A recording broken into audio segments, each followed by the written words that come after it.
wait to talk to this esteemed panel about this exciting topic.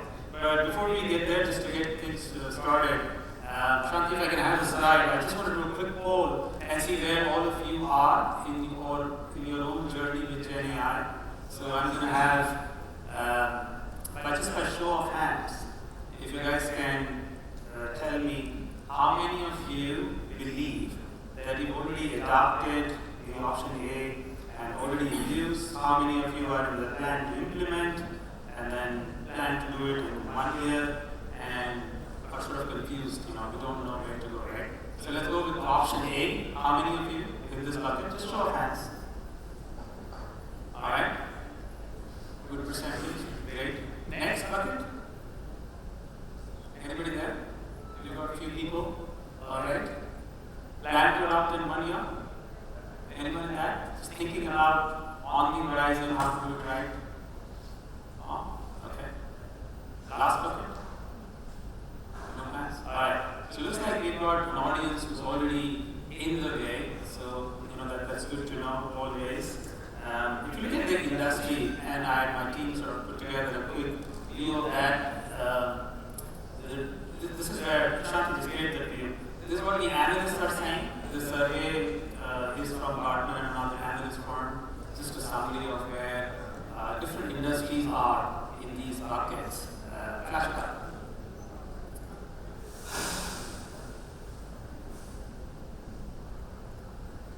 But, surveys obviously tell part of the story, and you guys, I think that you guys are already ahead in that journey.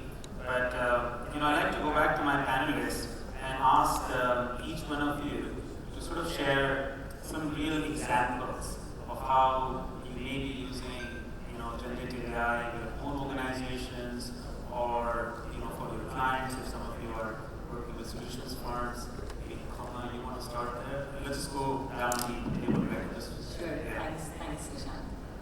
Morning, everyone. Very happy to be here. So, from there, we see the usage, right? So, I'll first go internal, starting with the tooling that we make first. So, we've actually looked at various areas of both client delivery, from a point of view of training, maybe youngsters, looking at some portions of legal risk management, contract management kind of things, and also, more importantly, the marketing area, right? So we're using quite avidly, Gen AI to produce and assist in production of content.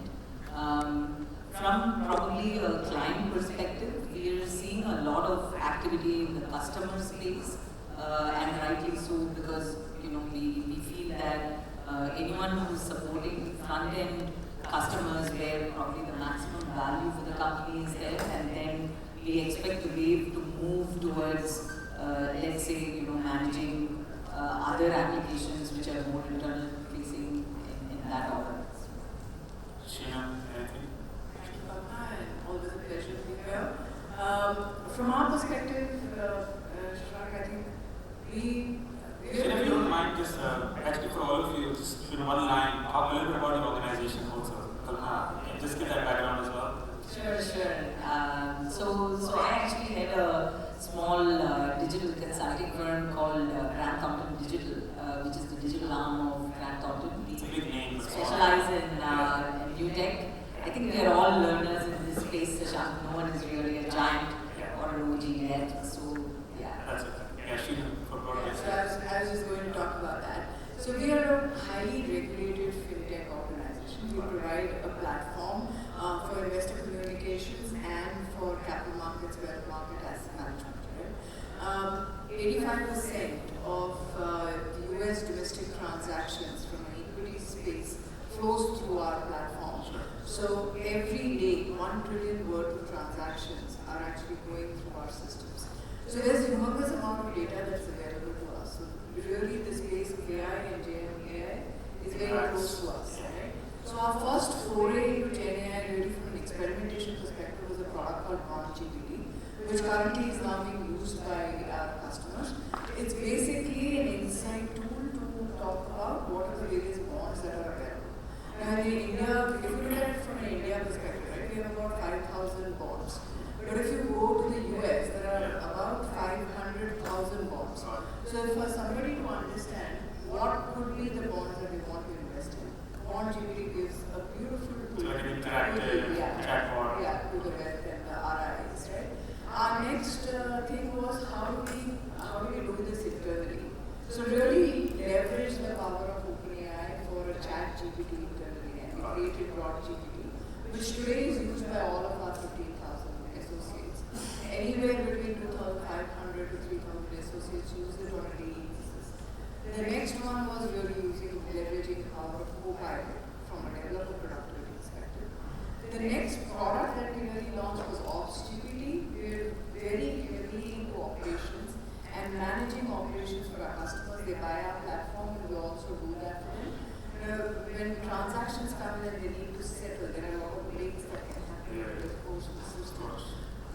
Enabling transparency of that and smoother operations, removing the hurdles from that is what Ops GPT gives you as a plane, right? As a reporting plane and an enabler to actually move forward. It's also something that has been used by our customers really well. As US has transitioned from T+2 to T+1, which just happened on 28th of May. Our last offering is Distribution GPT, again something to provide insights to wealth managers. We have about 24 more such use cases in build. And the way we try to do that is we kind of collate the ideas, we do roadshows, we do creation of ideas from the domain experts internally, go back to our customers and check if there is a validation that happens, and then start to build that. Thank you. Wonderful.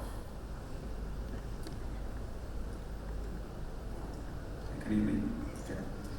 Right, good morning everyone. Myself, Madhu Sadurga. I come from Schneider Electric. I don't know many of you are familiar with Schneider Electric. We are leaders in energy management and industry automation. So in my personal capacity, I head AI for all of our internal needs globally. So where we use Gen AI, I would say, for us, efficiency is the key. We are an organization of 160,000 employees across the globe. So with efficiency being the objective, we use Gen AI in 4 broader categories, if you like. One is for the chatbots. So for example, all of our HR, enterprise IT queries get answered by chatbots today. Secondly, we also use it for managing our knowledge. Let's imagine we are a very knowledge-intensive industry, especially in the energy and industry automation space. So there's a lot of knowledge out there in terabytes in unstructured form. So we use again Gen AI to bring that knowledge to people who need it and make them efficient. And the third one I can think of is we use it for the last mile automation, meaning so far we have automated most of what we call as standardized processes, right? So that's what we do in the ERPs. But then there is work beyond ERPs, and that's what we try and address using AI and also Gen AI. Again, when I say Gen AI, it's always a combination of the traditional AI embedded into the Gen AI. And fourth one, of course, I think we use it for content generation, be it images, be it product catalogs. So we have 400,000 products we sell, so which is a very large product landscape to manage, especially when it comes to digital assets. So we use it for image creation, even managing images. Most of our images get into multiple platforms like the e-commerce of ourselves, the partners, the marketplaces. So it's a very difficult landscape out there to manage these digital assets consistently across thousands of platforms. So far we were using agencies to do this job. Now thanks to Gen AI, a good amount of that work has been automated. So these are some of the examples and the categories how we use it. So that's it. Thank you. Thank you, Shashank. Good morning, everyone. I'm Anirban. I head data and AI at Rakuten. Rakuten is a Japan-based conglomerate. We have 70 plus businesses with presence in 50 plus countries. Our data and AI team is pretty mature, and in 2024 we are actually aiming to become an AI empowerment company from our traditional conglomerate business. And our AI strategy is to augment human creativity with the power of AI. The work that's happening around all the AI and AI space can be categorized into, I think, build, then apply, and finally partner. And I'll explain. Build, we are one of the few organizations which have their own Japanese LLM based on the Mistral architecture. Unfortunately, we dropped down to second this week from the beginning of the week. It was very difficult to compete with universities in Japan, but we were maintaining the number one rank for quite some time now. That's on the build. Now, from the application standpoint, we have three different categories again. One, we look at internal applications, increasing productivity, operating productivity of the internal employees. And that's where we have built something called as Rakuten AI. It's a framework taken from OpenGPTs. And it is pretty much, if anybody here has used enterprise ChatGPT version, which was $60 per user per month, now it's I think $35 per user per month. That is built in-house by us, which has multimodal capabilities. And trust me or not, but it has 20,000 plus active users and almost around 7,000 daily active users, and we don't use enterprise ChatGPT, but this OpenGPT framework helps a lot. That's internal. Now, if you go and look at the business use cases, a lot of us keep saying that with GenAI, content generation has become a lot easier. But are we actually solving for the pain point for anyone, specifically the marketing team, by generating more content? I don't think so. We can claim that we can generate thousands of banners in a matter of minutes using vision models, the latest ChatGPT vision models, right? But who will review those 1,000 models? I think instead of focusing on content generation, we do content validation using generative. So, solving for pain points. Again, imagine a situation where you have customer service and you call up and it gets escalated to the next agent and the next manager, next manager. Why does the wait time increases? Because from the first person, when it goes to the second person in the call center line, somebody is actually going through the transcript of what was discussed. Can GenAI actually summarize that? So actually trying to solve for business pain points is very, very important.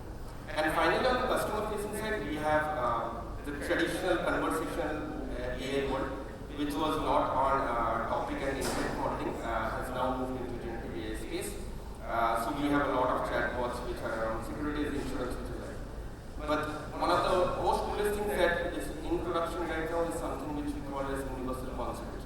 You search because we have multiple lines of business. So it's like a single platform. You search and you have a conversation. Let's say I want to buy a Nike shoe. And I have a conversation with the bot and end up buying the product. So these are multiple cases. Beneath all of this is our partnership. We have very strong partnerships with OpenAI, LangChain, Langsmith, and that enables us to get direct access to their engineers on the Slack channel. So a combination of all of this has actually propelled our GenAI journey and overall AI as well. Thank you. Thank you, Shashank. My name is Amol Deshpande. I work for AlphaSense. AlphaSense is a financial market research product. GenAI is an integral part of the product. In fact, we started our AI journey back in 2017, 2018.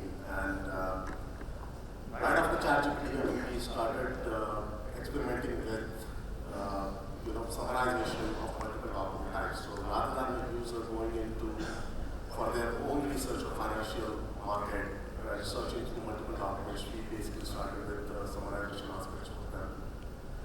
Our flagship product of Assistant right now, which is about to get launched, is based on state-of-the-art RAG and GenAI stack.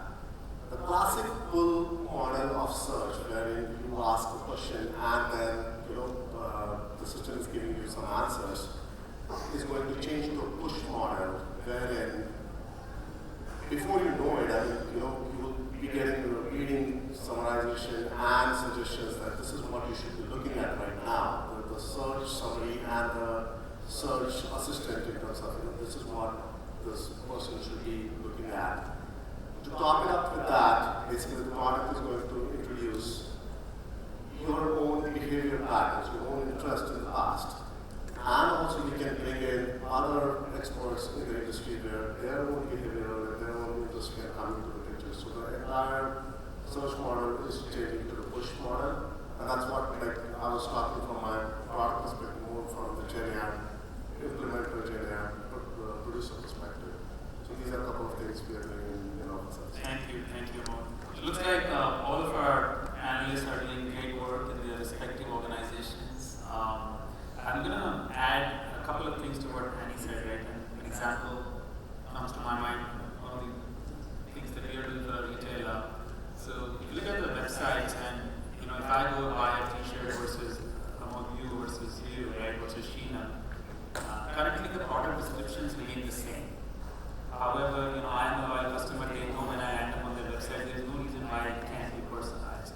So if you combine the power of data and behavioral profiles that we all already create for our clients, potential clients in a digital world, and then use GenAI to on the fly create hyper-personalized product descriptions, or what's called copywriting, right? So going from 7 copywriters writing manually product descriptions for 100,000 products, you go to millions of descriptions on the fly using the power of GenAI. So unless you can do summarization, you can do content creation, you can do GPT type conversations, but unless you're able to really significantly increase the customer value or reduce the time, right? I think that's where some of the value is starting to come now, beyond the phase of experimentation and trying things out. So that leads me to the second part of the panel. And I'd like to ask about 2-3 questions to maybe some of you, and then if you guys can just make your answers brief so that we can get to the last question as well. I've got 3 questions here which came from the audience at the A&T. So, shifting a little bit on the implementation side, right? So a lot of these projects sometimes never see the light of production, right? So with so many advancements, how are you managing the experimentation? Maybe if you can share your view there. Sure. Like I said, we started AI journey a long back, and then we have a huge data set of training and testing. Yeah. But in today's world, obviously, we have concerns about hallucinations, LLM hallucinating the responses we get and so on and so forth. So we have to, put in some guardrails around it. I mean, our product is not something which is life and death, but yes, people do invest. People make decisions based on the, absolutely, whether it's mergers and acquisitions or any financial aspects. So what we do is multifold activities. I mean, we definitely do need to verify the data set, what is coming back from them, and we talk about content validation. And the fact check of every statement which is coming back with our internal financial analysts, data annotators, QAs, everyone basically get involved and do that. We kind of get from 7 to 8 statements to maybe 4 or 5, and then go back to really fine-tune the We have also adopted, something called as adapters, which are specific use cases like, export insights or broker research insights and so on and so forth, which is again financial terminology. But to use those adapters to make sure that these are trained well with all the massive data sets we have, get the accurate financial metrics or statements which are coming out from the LLMs, and then these adapters are plugged into the LLMs separately in each part of it. So that works as well. And last but not the least, basically, our prompt engineering, which is, again, people are just searching through, and internally we are sort of transforming it into the prompt. But the prompt engineering is actually geared towards avoiding hallucinations. So, work in progress, but yeah, we're confident with the results. Shinam, you want to add, like, how are you managing all this experimentation to ensure that something goes in production and it's safe? So, like I said at the beginning, we are a highly regulated organization. Yeah, especially. As we deal with a lot of regulatory work, we also have a lot of PII data. Yeah. So the most important thing when we start off on anything which is innovative is to first understand how we're protecting the PII data, how we're protecting any kind of leakage of data to the external world, and the third is cybersecurity. So we really focus on these three aspects from an NFR perspective before we start off anything. So even from an innovation perspective, we are very, very sure that these three NFRs have to be a part of any kind of innovation. Then we go to the next step, which is the design thinking space, where you try and figure out what is it that you can do with the data, and what is the kind of things that the data can talk to you. So really, put down all the ideas over there, and then go into the feasibility stage. And we do a lot of hackathons around that. So we have our business people, our product people who actually come out and give us ideas as to what the customers will be looking at from a solve perspective. We do hackathons, we see if there is something that is feasible, and then of course it goes into the viability stage and end stage. But really, for us, the most important thing to be thought about is the AI, the security, and then comes the customer experience and the personalization and stuff like that.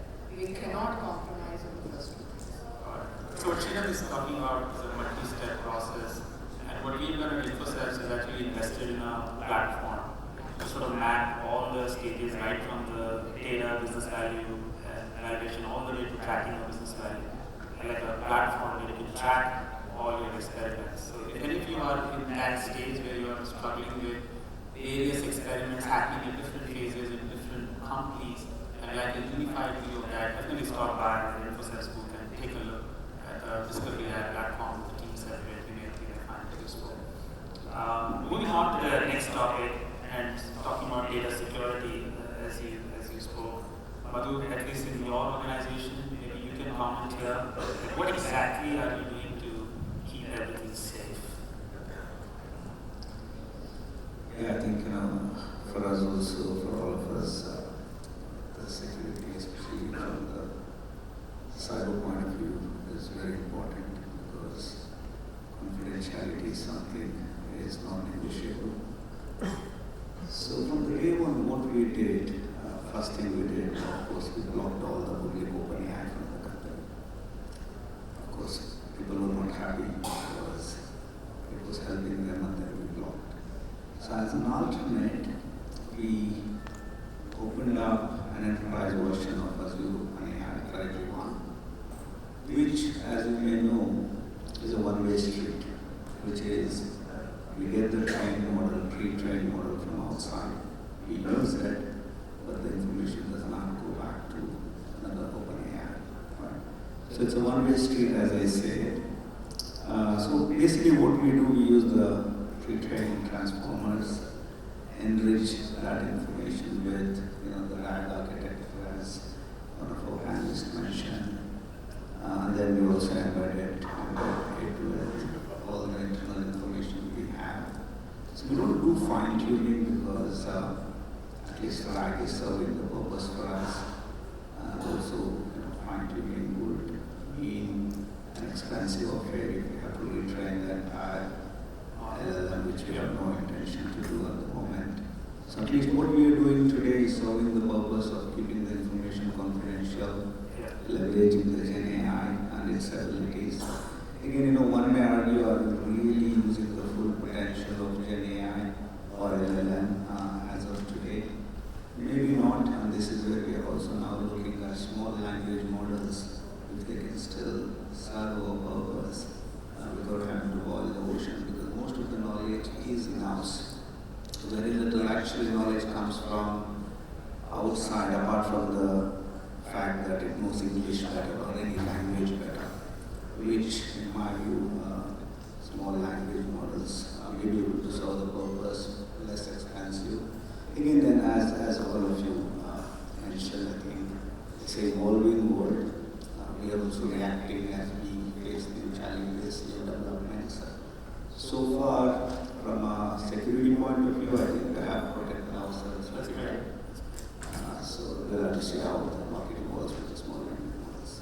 Kapna, you got 5 minutes remaining, and I've got one more question. So Kapna, you want to just share with us on this topic? I probably will wait for the next question. Okay, all right. And even from your side, if you want to just talk a little bit about, especially for the GCCs, how exactly, because you have a sizable role there in your organization, how are you managing some of the ethical and legal considerations? So, I'm sure everybody knows about Gartner hype cycle. Okay? It's one of the holy grails for technological advancements. And you see, between 2021 to 2024, while generative AI has been growing, and this year, in the 2024 Gartner life cycle, you see that generative AI has taken a dip because it's reached its point of dip, right? But responsible AI hasn't. So responsible AI is still growing. Responsible AI grew very slowly, but now it's picking up very, very fast. There are multiple frameworks like OWASP, AI being one of the most important frameworks, and all generative AI applications should and must follow the AI framework. From an internal standpoint, from an organization enterprise standpoint, we have a product which is called as GenAI. What we have done is we have used deep learning models to detect security threat. Security threat could be prompt injections, PII information sharing, toxicity, biasness. So when you send across a prompt, it goes through a deep learning model, which has very low latency because it's using GPUs to compute it on the fly, and it detects whether this prompt has any kind of security threat, like the ones that I mentioned. Internally, a business can take a decision. I don't even want to send the prompt to OpenAI or even our own LLM model and stops it. Some businesses take the decision, no, we still want to send it, but send us a trigger saying that Mr. Anirban has done this in his prompt, right? And let's assume that the prompt has gone through. Now, you get a response. We continue to talk about hallucinations, right? So observability is very, very important at that point of time. So model drift, relevancy, accuracy, observability, hallucination, measurements of all of that. So with this product, GenAI internally, our AI applications have seen massive scale. Without this, I don't think internally as a business, we would be very confident to have customer-facing applications.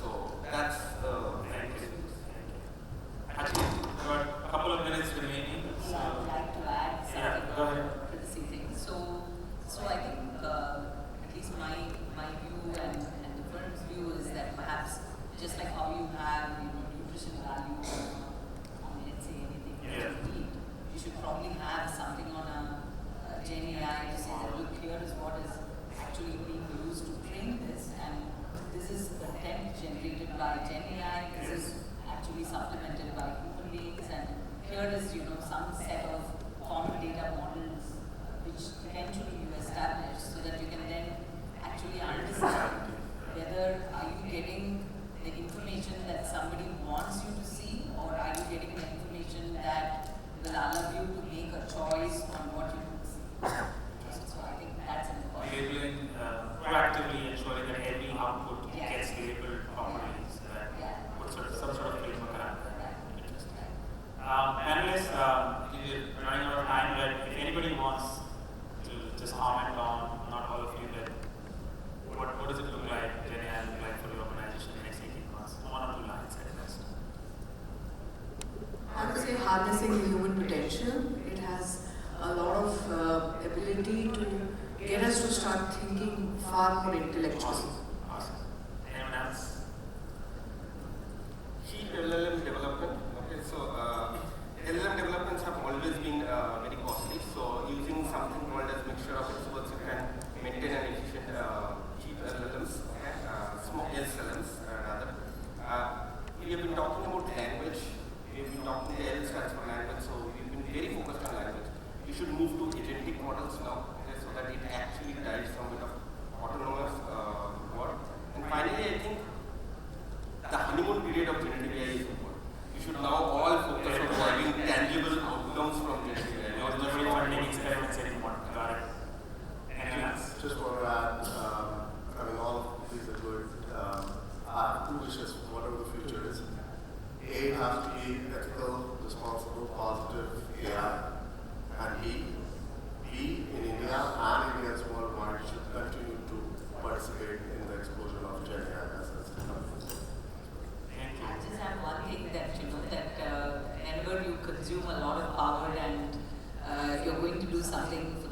then it better be worth it, because you have to also look at sustainability of that.